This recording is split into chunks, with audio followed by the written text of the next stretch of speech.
কর্মের কি প্রকার কর্ম, এর যে ডেলি কর্ম, ডেলি ইনকামের জায়গা এটা, তারা কর্ম করলে তবে ইনকাম হয়। 7 নম্বর ঘর। তার মানে হচ্ছে কেন কেন্দ্র বলা হচ্ছে, কেন বিশেষ স্থান, কারণ কর্ম থেকে ইনকাম হয় এখানটাতে। এরপরে আসি 10ম স্থান, কর্মের প্রকৃতিটা কি? হ্যাঁ, না আয় না, এটা কর্মভাব। এটা যে স্টেটাস দেয়, কর্ম থেকে আমি স্টেটাস পাবো কিনা, বোঝা গেল? তাহলে কেন্দ্র কেন, কর্ম থেকে উন্নতি হবে নাকি, উন্নতি হবে কিনা, বা কর্মটা সে এক জায়গায় বসে করতে পারবে কিনা, নাকি তাকে ট্রাভেল করতে হবে চতুর্দিকে। ঠিক আছে, তার মানে এখান থেকে বোঝা গেল। তার মানে 4টে কোণ কমপ্লিট, কোনো অসুবিধা নেই। 1 নম্বর থেকে কি জানতে পারবো?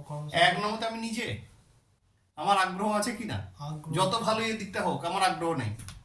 তার কোন কর্মে আগ্রহ আছে সেটা জানতে হবে। হ্যাঁ, এনার্জি কত আছে, এনার্জি, কাজ করতে কত এনার্জি আছে।